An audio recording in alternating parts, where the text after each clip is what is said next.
Good day, and today we're going to be talking to Mick Dewey, who's a 7th Dan black belt exponent of Shotokan karate. Mick's visited Gibraltar several times, and we thought we'd catch up with him. Hello, Mick. Hello, Frankie. How you doing, mate? I'm doing all right, thank you very much. 4th visit to Gib, I believe. Oh, was it that many? Crikey, yeah.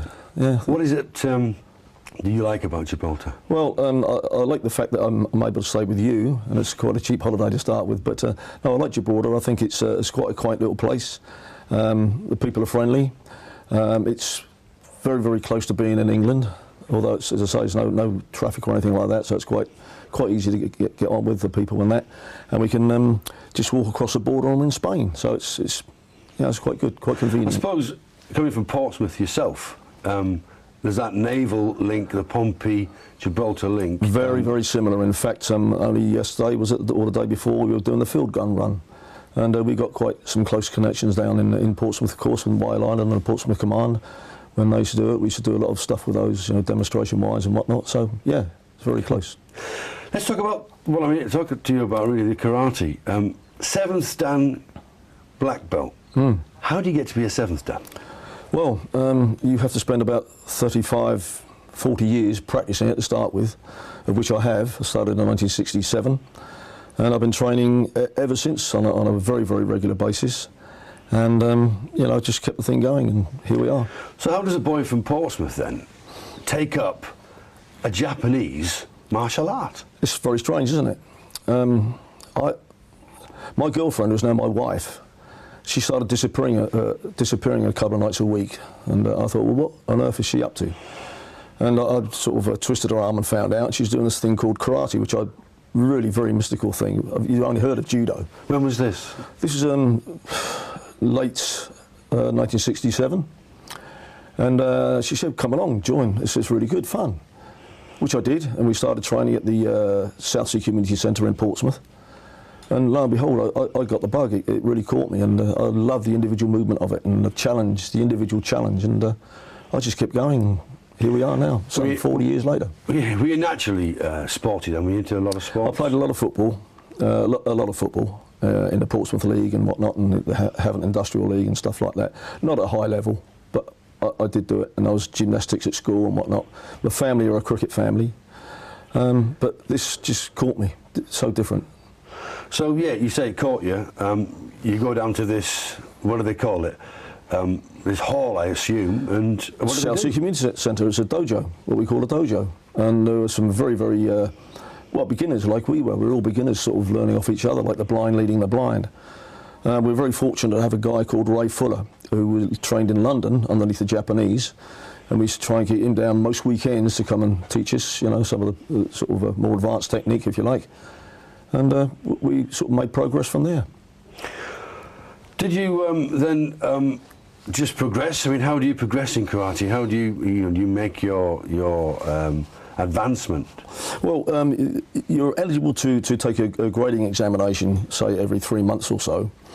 And if we're successful, you're given a higher belt, and you go on to learn extra things, higher things. There's also many training courses in those days that we could go on. And there's always a residential course in Crystal Palace, the National Sports Centre in London, that I used to go to.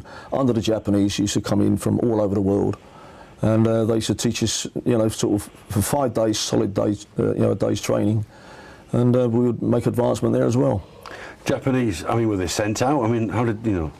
Well, the story is that the Japan Karate Association originated in the college over there, which was the Takadai College, which was actually a college of commerce. So they obviously saw a few bob here, and they organised themselves worldwide, and the Japan Karate Association was formed, and they went out worldwide and sending out as a business, sending out their young Japanese instructors. Now there was a 3-year Japanese instructors class, and they just went out and sent money obviously back to the headquarters, and it was a commercial business. Right. And we got caught in it, and fair enough. But you enjoyed it, you took off? Thoroughly enjoyed it. When did you actually get your first Dan, your black belt then? That was after 4 years of training. Again, that was at the National Sports Centre in Crystal Palace after the week's intensive training. And, I became a black belt. Let's just talk about the differences between the training back then in 67, 68, 69 compared to the training that you do now with your students. What was it like in those days to train in a martial art? In those days it was very primitive. You must remember we were very limited in our knowledge, if you like, and we used to pad it out with a lot of keep fit stuff and bunny hops and press ups and all. Just used to pad it out as much as we could because we didn't have the knowledge. It's only like latterly that we went on to advance and we travelled. We went out to travel. You know, I ended up in Japan, and you know we made our advancement in that way by searching and finding out. And it's much more technical now than it was in those days. So you mentioned London. Obviously, your instructor came down from London. You say you travelled? Did you travel also to London to do your training? We used to go once a week to London, into Blackfriars in London, and we used to train with the Japanese there. They were based there. So, you know, we used to get as much as we possibly, very hungry and Who was the instructor in London? My instructor, and to the day he died, was a man called Inoue Sensi, who was from the JKA, and he died several years ago, unfortunately. But yeah, we used to go there, and he was like our mentor. Okay, so you've done your training, you got to black belt, you then decided to start your own club. Well, the club was already there, funny enough, and what happened with me was you start off as a beginner, and they were very low grades that were teaching us anyway, and you progress through, and all of a sudden the other guys at the top are falling away, and there you are. People are starting to look at you, and I was like, if you like, by default, the club instructor. Right. Okay. So what was it like? I mean, were you working at the time, or? I was working, yeah, several jobs at the time. I was a boat builder, lorry driver, I'd done all sorts of things, you know. But one day, Bruce Lee came upon the scene, and what was that, about 1974, and everybody in the world wanted to do karate. So what a golden opportunity that was to open up clubs, and which we did. We opened one in Brighton. The Portsmouth Club was growing, and we moved to the Isle of Wight, so we had lots of work in passing on the message, if you like, to other people that wanted to learn. It was great times, you know. You often told me an interesting story about your mum and karate. Yeah, my mum always said to me, "When are you going to get a job?" I said, "Well, I got one." "No, I mean a proper job." Mum, this is my job. You know, I teach karate. Simple as that. And you've been literally a professional karate instructor for how long now? I turned professional in June 1974. I remember the date distinctly, and I have been ever since. Most interesting is the way you broke into the British team. You made into the British team. When did you break into them, and how did you get into the team? What kind of hoops did you have to jump through in order to get into the British team? Well, I was always interested in the competitive side of it. Bear in mind, it's not actually a sport; it's a martial art. But there are competitions that you can enter, and I found that you know, the competition side of it suited me, my competitive nature. When you say competition, you mean the fighting side? The fighting side of it, yeah, albeit controlled fighting. Yeah, I found I was winning sort of regional competitions, and I did very, very well at a national competition. You know, one year I met a guy called Terry O'Neill in the final, the British National Championships, again at Crystal Palace, and they invited me to join in the British team, which I did, and I stayed there for about 5 years as a member of the team. Travelling the world? Yeah. Can you just give us some of the experiences that you had in the team? I mean, the names of people that were training alongside you, and maybe some of the competitions, a little flavour of what it's like to fight for your country, I suppose. Very, very proud to be training, you know, with these guys. I mean, the people like Billy Higgins, Terry O'Neill, Andy Sherry, Bob Poynton, who were household names in the karate world at that time. And it's a very, very proud privilege, I must say, to be doing that. And of course, you know, when we went to these competitions, we were training and fighting alongside international competitors, and fantastic experience. And the step up was big? It was a big step up, yeah. Yeah. Sort of sometimes feeling out of your depth, you know, but you were there and you did your best, and it worked. Yeah, you did your best to the point that in '77 you went to the World Championships? World Championships in Budokan in Japan. How does it feel then to go back to the birthplace of karate? Well, it's the Mecca, isn't it? Yeah, you're quite right, the Mecca. And we also went to the Takada University, we trained there, and we trained at the Japan Karate Association headquarters in Ebisu in Tokyo. And it was fantastic experience. Was there a difference? Did you feel a difference between the Japanese teaching you in London compared to the ethic that they had in Tokyo? Yeah, the Western mind is very, very different to the Oriental one, obviously, and we found that we definitely had to change how we were doing it. We needn't be so strong as we were trying to be in the activation of our technique, the execution of it. And we found it best, like we're doing today with the golf. Don't hit that ball as hard as you possibly can. It's ridiculous. It doesn't work. So you're saying in karate, don't hit that man as hard as you can? No. Be relaxed and loose about it, and it works better. It's strange as it may seem. Yeah. It does sound. It's crazy, isn't it? But that's how it works. Yeah, really, technique. So Tokyo, what were the championships like then? Did the team do well, or we came third? You came third. We came third. Yeah. Unfortunately, I didn't get a fight there, but I was, one of the reserves on the bench, as it were. But we came third, and it was good. And you spent 3 months afterwards in Tokyo? We stayed to train at the, we were there in the Mecca. So let's do it. Let's not go home. What about let's not go home. What about your wife? She's been very good. She's been very, very good, Maureen, as you well know. And it was with her blessing that I went and we stayed there. So where did you stay? What did you do? I mean, what was a friend of mine was already there, a chap called Dave Hazard, again, who you know, Dave, and he was in the British team, but he was already there, resident in Japan, and he had an apartment, and we stayed there on the floor. We had about £5 a day to live on, which amounted to a Big Mac and a sloppy ice cream, and that was it. And you just trained every single day? We trained every day, and it was hard. Hot, humid, no air conditioning or anything like that in the building. It's hard. And then 1980, you went to the European Championships where you won a gold medal. We won a gold medal in the team event. Yes, we did. Indeed. Where were those championships held? In Brussels. Yeah, that was good times again. The British team have often done very, very well in. They have. Yeah. What does it feel like standing up there, taking a medal, for your country? And proud, big chest. Can you tell us a little bit about the actual the event and what it entails? What do you have to do to win the medal? Well, the winning of a competition is based upon what we call ippon, which is a full point. Wazari is a half a point, and the technique is executed full speed and full power, full vigour, and it's controlled on the touch. So it is actually touch control, meaning that if you'd have followed that technique through, you'd have deemed your man out of the game completely. But this is the skill in the fighting of it. It is controlled by touch control with a full technique, and that's how we did it. How you do it. And that's just through practice and practice, and consequence. Okay. So what happened to you then? After you've achieved that sort of pinnacle, the team are still hanging around and mixing. Did you mix together? I mean, were you all from same part of the country, or? Yeah, we in Japan in particular, we went to a big, enormous reception with with all the countries, hosted by the host country, obviously Japan. And we were there with all the top Japanese instructors. They fed us and gave us an enormous banquet, and it was really and we were able to go around, talk with them, meet with them. So it's like going with the football team, if you like. Say your Arsenal team and you Chelsea and mingle with them. It's really superb. It's a high level of sport.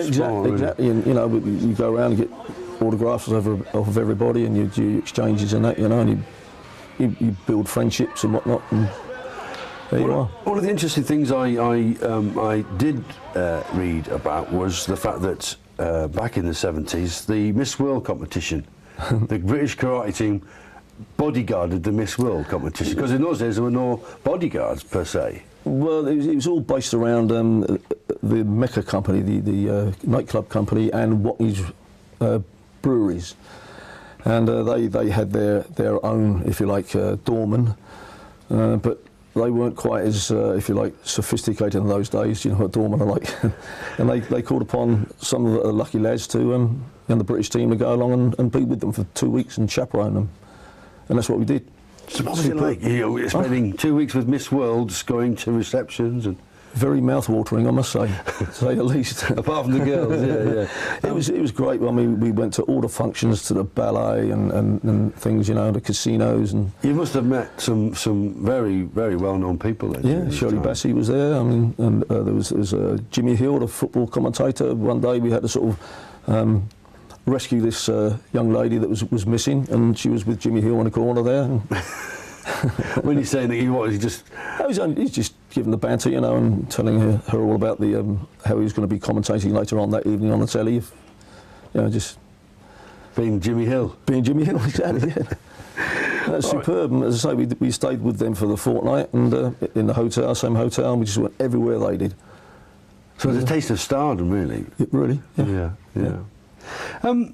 What would you say then really would be the highlight of your particular career then in karate? For a highlight, crikey, I really don't know. I mean, it's all of it has been so good. So I mean, I've got friends all over the world. You know, we've travelled all over the world, literally. And the highlight is probably the day I thought I'm going to do teach karate as a profession, and I did that, and I achieved that, and that was, I think, the highlight. Yeah, I can understand. And the fact that I'm still doing it after all these years is even a bonus, isn't it? You mentioned you teach karate being a highlight.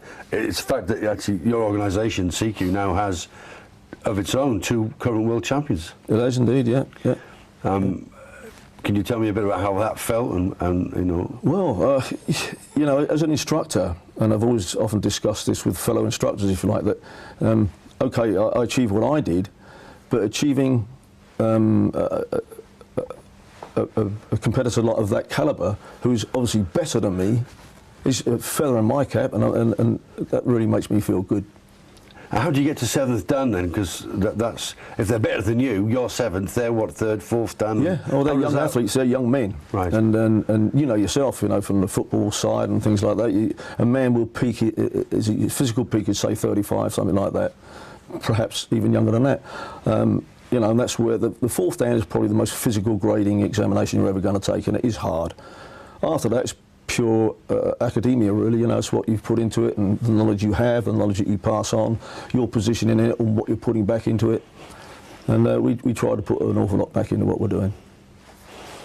And you're going to, again, this year, you're going to the next, some championships in Hungary, is that right? Yeah, it's the United Nations Shotokan European Championships we're going to in September.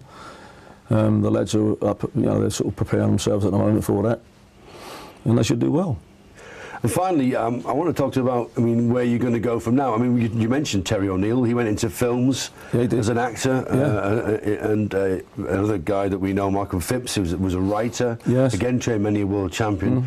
You have literally just stuck to your karate, your ethic, your traditional Shotokan. Have you got any ambitions now yourself? For me personally, I think I've probably achieved all I'm going to in that sense, but I've managed to step back, which was quite hard in the beginning. I've stepped back from my club, the Portsmouth one, and I've introduced my assistant instructor into, who's taking most of the classes there now, and it leaves me free to go and visit other clubs more frequently, as it were, and just to be the big chief at the helm, if you like, and just give people my support that I was sort of, if you like, because I was teaching too much in my own club, a bit more moral support and whatnot. Physically I'm stepping back, as I say, but I am there to offer my advice and such. And you benefit of your experience, I'm sure. Yeah. I mean, you came to Jib 3 years ago with a team. Are you going to be coming back again sometime with the squad? I think so, yeah. They had a good time. I mean, as you well know, it was only a training weekend, but they loved it up there in the sports hall in the barracks there, and they still talk about this today, you know. And I suppose we get to the point really where we have to sort of see a couple of things that you can do, and I believe you're going to use me as a dummy. I'd like to. You're going to be nice to me? Yes, I do, yeah. Okay. Right then, we've cleared the tables and the chairs, and Mick, you're going to be gentle with me now. I certainly am, yeah. Just show me a couple of little things. All right, well, what I'd like you to do is you'd like to step back on your right leg, please. Right, yep. And step towards me with a punch to the body, just straight punch to the body. Right. I will move across and make a classic defensive technique there. Okay. Right, you've made a mistake, so punch me again, please, in the body. And I will make my defence. If you'd like to try that a little bit quicker, right. See how it goes. Step back with that right leg, punch me, step and punch me to the body, followed up with that other one to the body. I'm a bit bigger than you, so be careful. I will. I'll be gentle. And that's what you call touch control. That's touch control. So you touch me. Yes. But I didn't go down. No. What, do you want to go down? No, thank you. What else? Yeah, well, that's classic. That's classic karate. Yeah, okay, let's try a little bit of self-defence stuff here now. If you'd like to step back now, and why don't you give me a big old swinging So now we're going to try the non-classic, how you apply Step back, karate you could be a techniques. big number 8 with that hand there. Okay. All right, okay, stand up. Let me get that one. And I want you to do a little bit faster now, please. Try and hit me this time. Yeah, okay.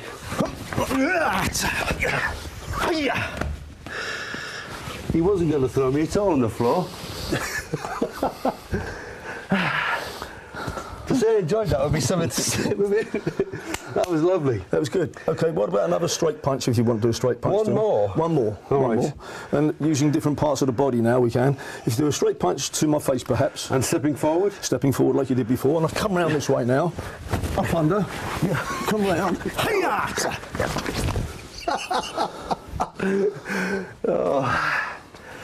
You know, sometimes you think, that was a bad idea.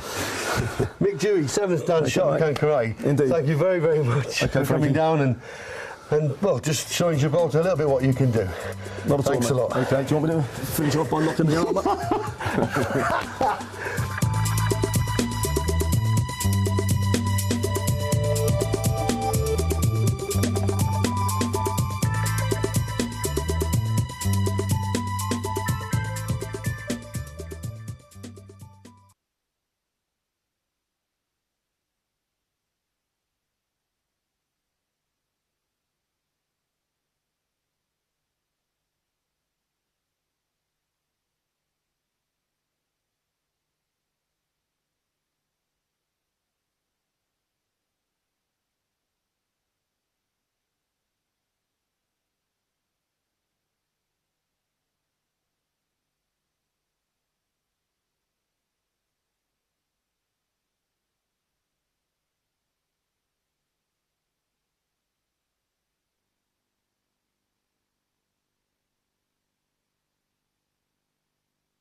Good evening and welcome to the Garrison Library.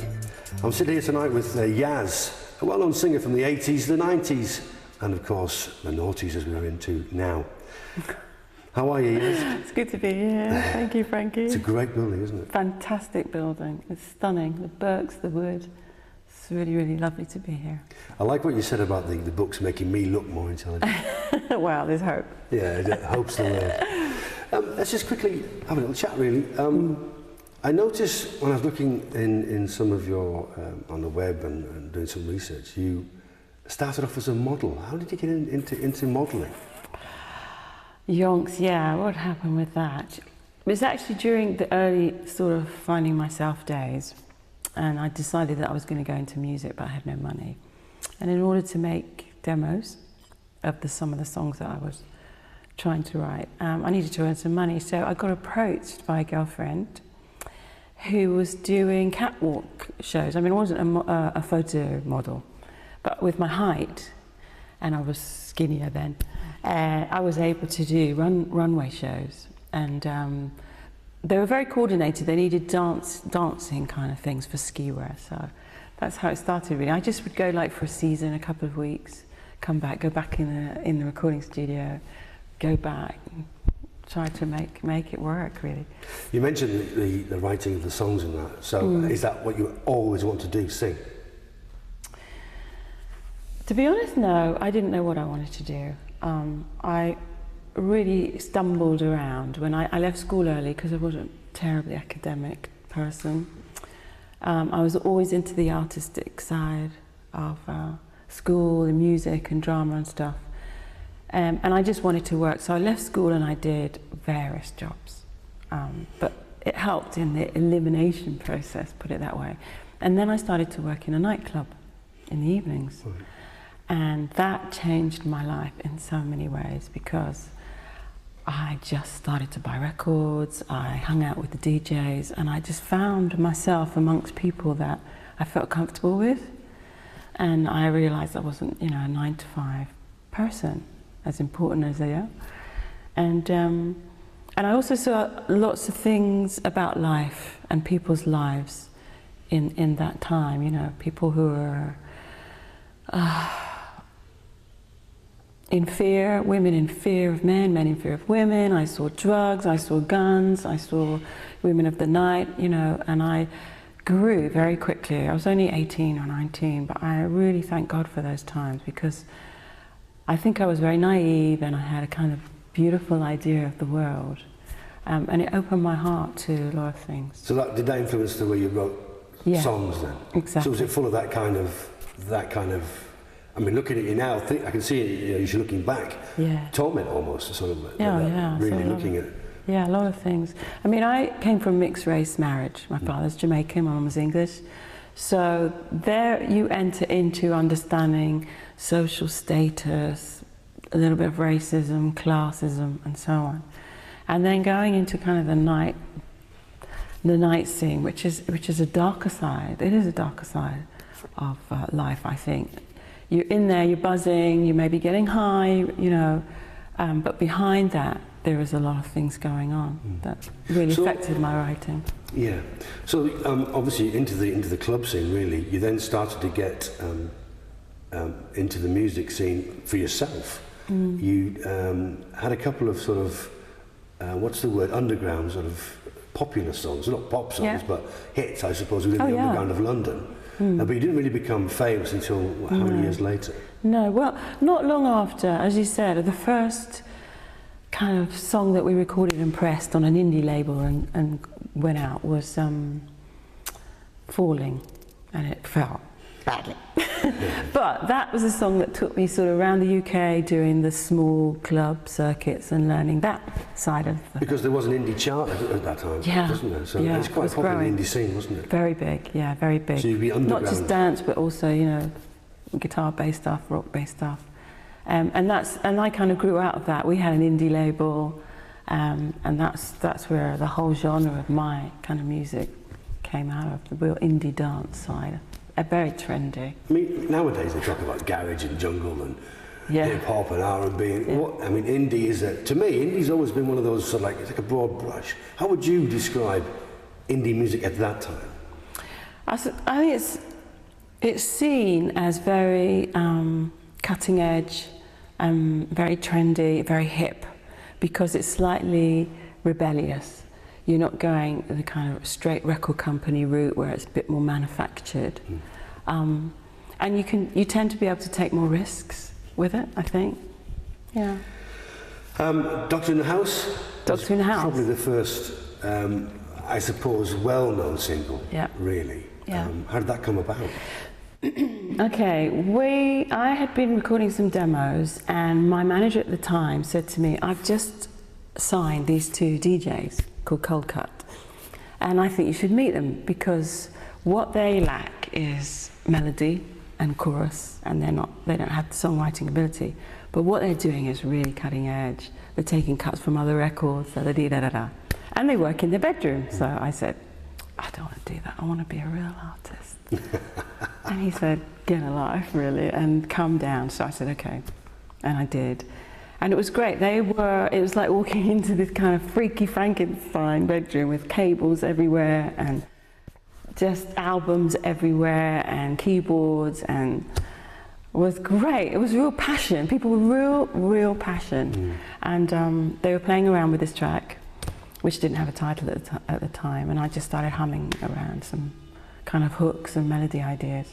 I wasn't very good then, but... Was that how you wrote? Very much better now. You wrote by humming, all kinds of ways. Good. All kinds of ways. Yeah, you know, music expresses so many different ways. I mean, I prefer to work from a melody and a lyric, either of those two ways, and then I build the format of the song. So I want to have a message and a meaning first, and I tend to want it to be a real life situation. But in that case it wasn't. It was just, you know, they kept saying words like, because whole terminology changes now with technology. You have a whole different